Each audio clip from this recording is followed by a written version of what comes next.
Hey guys, welcome back to the channel. If you don't know me, I'm Tony, and today we're going to try and build a magical wonderland inside this old speaker. Why this old speaker, you say? Well, I was about to chuck this out when I thought there must be something that I can make with this. So here we are. I fell down the rabbit hole and started sketching my version of this wonderland in Procreate, and now we get to make it. So I think the most difficult part is going to be getting the details of the characters right on such a small scale. They are going to be tiny, like teeny tiny. And the thing that I think is going to really make the project is the lighting. So in essence, I think we can split this project into three main parts: the basic structure, the lighting, and the details and characters. Future editing Tony here. We're going to be doing this video in two parts. The main wonderland today, then the characters next week. I highly underestimated how long this project was going to take. We're going to start with the basic structure. But first, we've got to empty this thing. Let's get a coat of primer on the insides and try not to get paint in my hair, which is what usually happens. So you probably noticed on the design, the front opening is a keyhole shape. So I got Fraser to cut me this out on his CNC, which is going to fit into that gap. It's going to look wicked. Let's get this primed and then we're good to go. I already glued this together and put a coat of Mod Podge on it. So now it's just ready for the primer. Now that's done, let's leave it to dry and get on with the build. First we need supplies. Then I get foam, brown card, white card, acetate, glue and tools. So we'll start by making all the separate layers and then we'll put them all together. Now I want to get an overall glow of light inside. So what I thought I would do is do a sheet of acetate at the very back and then paint this, and hopefully some LED lights will just shine through a little bit. So let's start by cutting this to size and then we'll go from there. Just check that it fits. Yep, pretty good, I think. Before we layer any of these things in, I think I need to paint the inside of this at least, and I think I'll put a coat of paint on the outside and we'll let it dry, so then we'll be ready to stack them in as we go. But I'm gonna have to go outside to do that, so let me go and do that and I'll be back. Okay, I've just done a rough coat of green inside. Now, we're on the second to back layer, and that's gonna be foam, and it's gonna be a waterfall. So what I want to do is cut out the rock part of the waterfall, then we'll give it some texture, and hopefully we'll be able to make the waterfall out of resin. But first, let's cut out the basic shape. I'm gonna give us a bit of extra space here, because we're gonna be doing the carving afterwards anyway.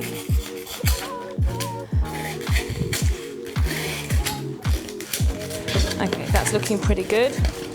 So now what I want to do is I just want to carve the edges and the front a little bit.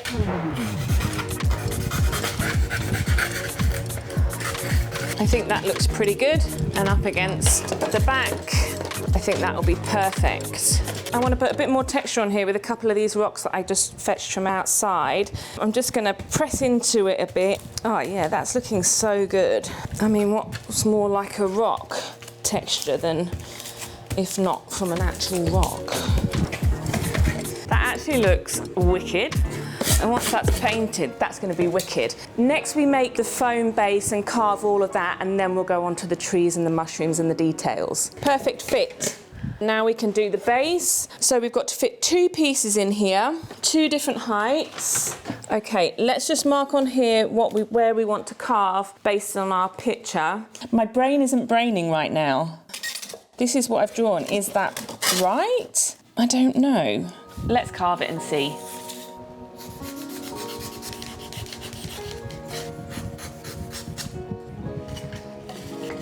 So now we know this fits in here, we're going to cut out the steps.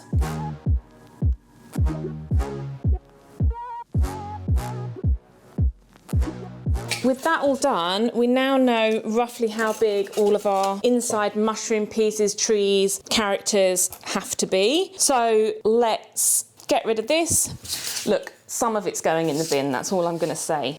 Now time to seal it with some Mod Podge. The Mod Podge is all on, so once that's dry, it'll be fine to paint. In the meantime, I'm airbrushing a thin layer of paint onto the acetate. That's exactly the sort of thing that I wanted. We've done about as much as we can do right now. So what I'm going to do is I'm going to take this outside and spray the outside in a nice navy blue, because I think that's going to look wicked when we've got the gold keyhole. I'm also going to paint this part of the keyhole. So I'm going to take this outside and do that, and then we'll be back in the morning. First up, I want to make the tree on the left. Now this is the tree that's going to have the Cheshire Cat in it. I just realised I covered up where the tree was meant to go. I'm going to use this armature wire to basically make a skeleton for the tree. So much easier with wire cutters, who knew? So we're just twisting the wires together to make branches. So this is our tree, this is our branch for our cat, and then there's going to be some other branches. So with the branches done, we're going to use foil to bolt them up before we cover them in clay. When we get our clay on, this will really hold it together.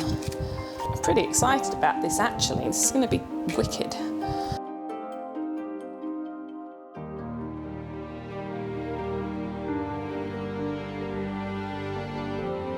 Okay, let's get the base coat of clay on the tree as well, and then we can bake it.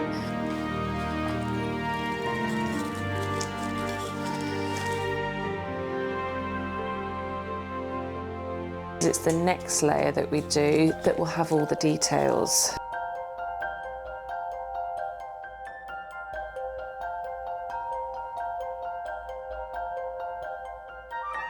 Now I'm making the mushroom stalks out of wire and foil.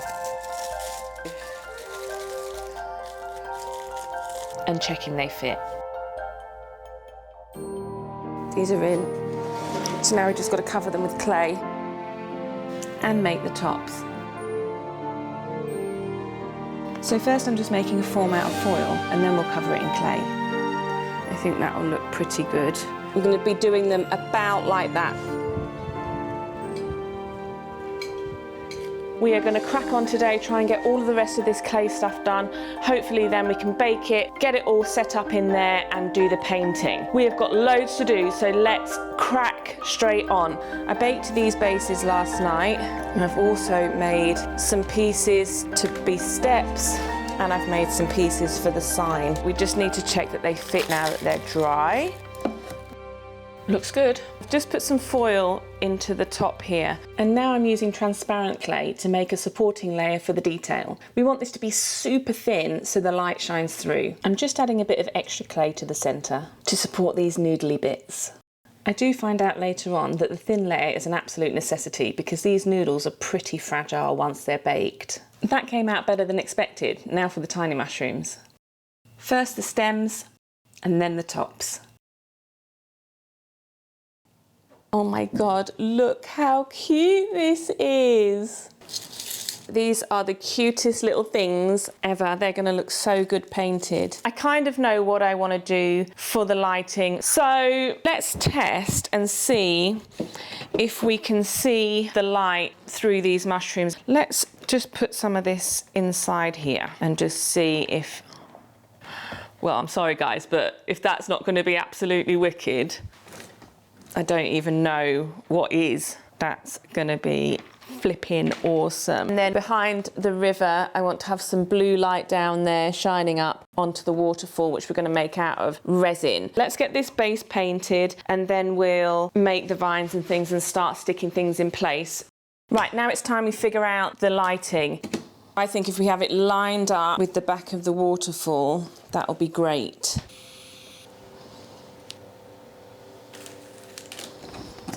Let's check it. That's exactly the kind of glow I wanted. Perfect. Right, now let's get the lights inside the mushrooms. One strip at the back will be enough to give us the glow that we want. Oh, they are so bright. We need to feed some wire through our mushroom. Are we going to be able to do that? Let's try. Here we go. Once we've done these and attached the top on, we need to stick this into here. Let's see if we are working. Oh, that looks so good. And now we've just got to do all the rest. We'll paint that before it goes in there, but it is looking awesome.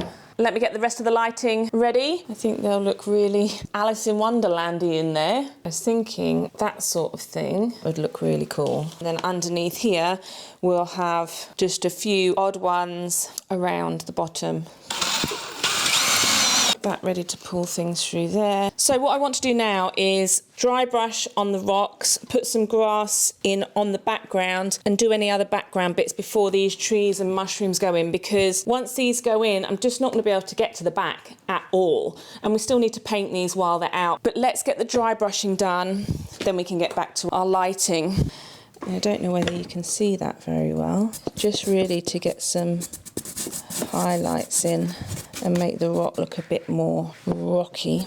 Now that we've done that, I want to make the waterfall. So what I want to do is put a piece of thin acetate where the waterfall would go in here. And then I'm going to use this UV resin on the top to make it look like water. Then in the bottom, we'll just have the water going in to the river. Let's do it. So first I cut a strip of acetate to hold the resin. Then I use some heat to put a 90-degree bend at the top so I can attach it to the rock.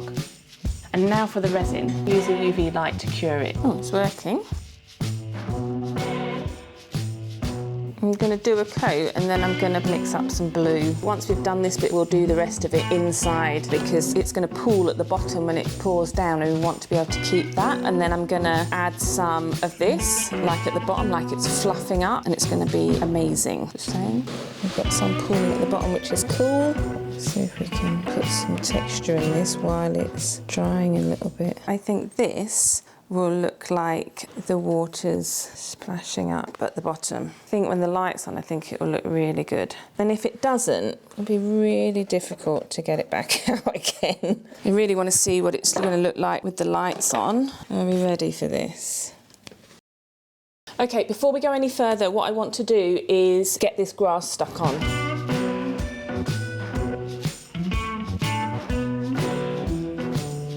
With the grass done, I now want to write these signs, then we can get on with the rest of the painting.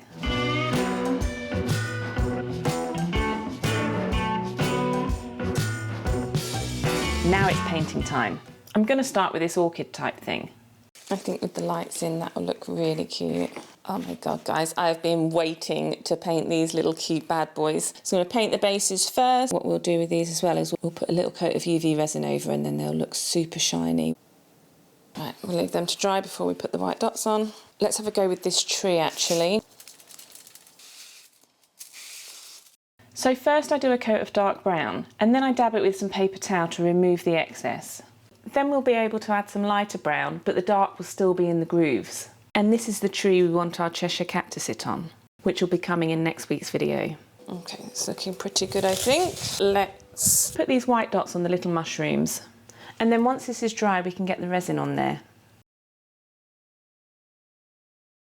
Oh my God, guys, look how cute they look. I think these are my favourite part. But now let's paint the big ones. Starting with the stalks and then the tops.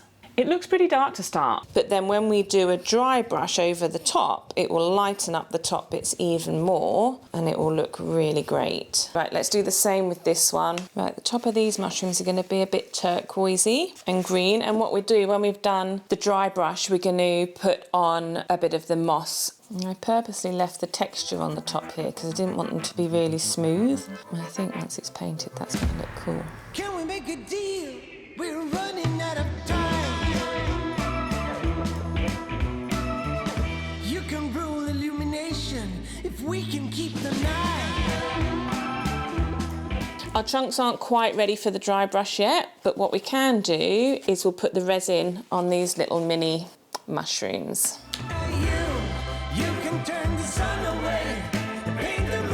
Now to dry brush the mushrooms.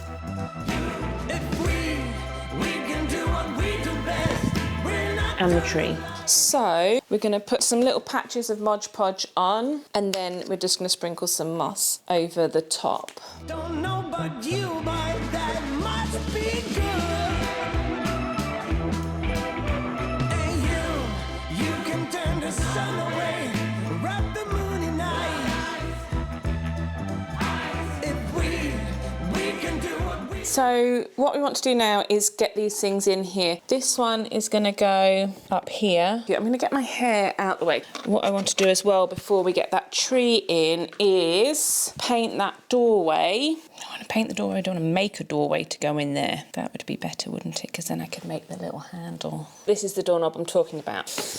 Okay, let's not paint the doorway. Let's get a little bit of clay. Our door is tiny, which means our doorknob is going to have to be even tinier. Right, this is what we're working with.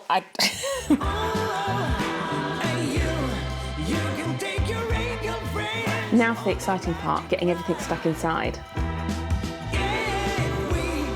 I've just sprayed the little doorknob. It's so cute. So we need to put our sign in. I kind of want to not put the sign in until we've put the door on. Glue there. Let's get some clicker on here. The only thing with this is you have no room for error. Now I'm making a vine for the back wall, just out of florist wire, and painting some roses red to go on it. These are actually nail art charms, but they're going to be perfect for what we want. So I just want to add a bit of moss to the vine and get it stuck on the wall with the roses. I stuck in the sign and then the mini mushrooms, and I threaded the tiny LEDs through the ground to light up in between them. So now that everything's stuck in, I guess we should test the lights. I love it. I'm just going to grab the front because it's time for the final results.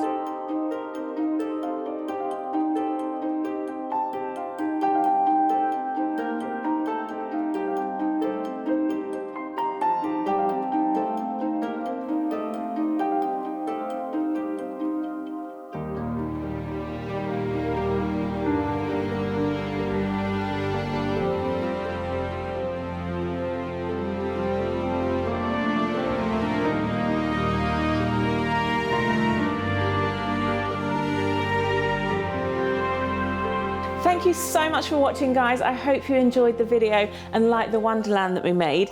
Don't forget to like and subscribe because next week we're going to be making some of the characters to go inside. Maybe push that notification button and then you'll know when I upload it. See you then.